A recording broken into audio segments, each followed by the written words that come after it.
El primer mini proyecto que realizamos en la clase de Introducción a la Mecatrónica fue el de diseñar un brazo hidráulico en la página Onshape, la cual nos permitió crear piezas en 3D.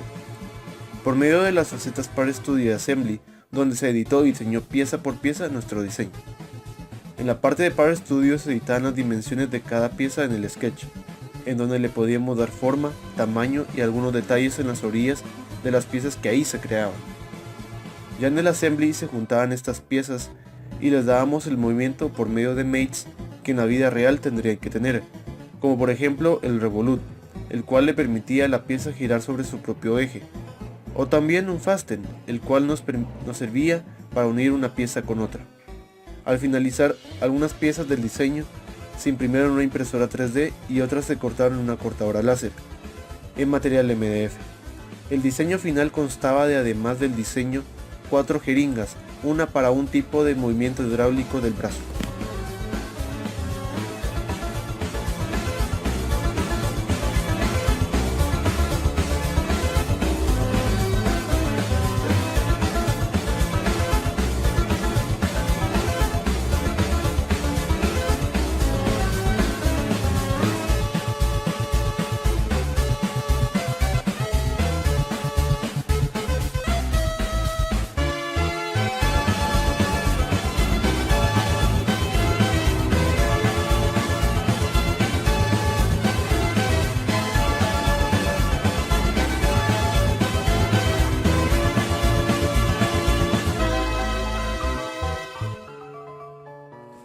El proyecto Arduino consistió en el diseño y la elaboración de 2 puentes H, uno por medio de transistores y otro por el circuito integrado L293D, con el fin de poder mover 4 motores.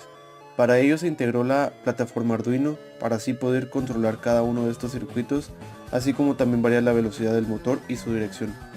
Para el puente H hecho a base de transistores se usaron el tipo 2N3906 y 2N3904. Para este circuito se conectó la fuente de poder independiente de 12 voltios para poder alimentar al motor, que también trabaja con el mismo voltaje. Para hacer más funcional y vistoso el proyecto, se agregaron a este unos componentes extra. Estos fueron luces LED para realizar un show de luces y un switch que al estar encendido permitiera a un usuario controlar los motores y al estar apagado inhabilitara todos los funcionamientos del circuito. El movimiento de los motores se modificaba por medio de potenciómetros y que por medio del Arduino y el rango de voltaje PWM se podía indicar la orientación a la que debía girar el motor, además de la intensidad.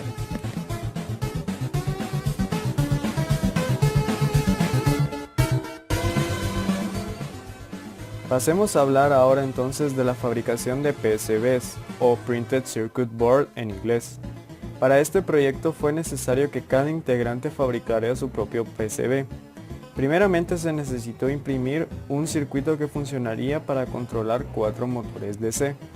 Posteriormente, con ayuda de una plancha de ropa, se transfirió el diseño a una placa de cobre de 10 por 12 centímetros. Una vez grabado el diseño, se utilizó ácido para dejar en las placas únicamente los pads y tracks que se utilizarían para la conexión de componentes. Cuando la placa estaba lista, se procedió a perforar los pads utilizando brocas de 0.8 milímetros y 1.2 milímetros. Una vez terminado este proceso, se procedió a utilizar cautín y estaño con resina para soldar cada componente que sería necesario para el movimiento de los motores. El producto final sería utilizado entonces en el Arduino para proceder a hacer la comunicación serial entre placas.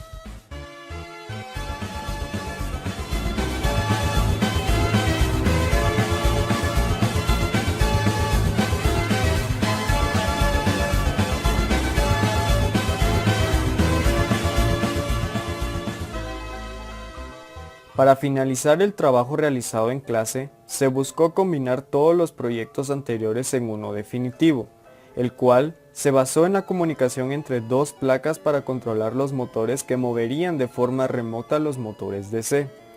El reto más grande fue realizar la programación en Arduino y luego probar que los motores giraran como se esperaba.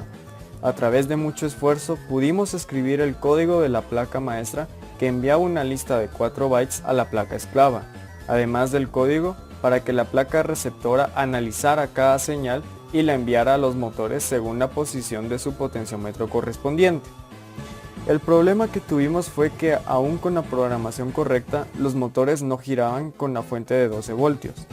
Esto fue debido a una mala continuidad en la placa maestra. Una vez corregido, cortando así el estaño en exceso, fue posible hacer girar los motores tal y como se muestra a continuación.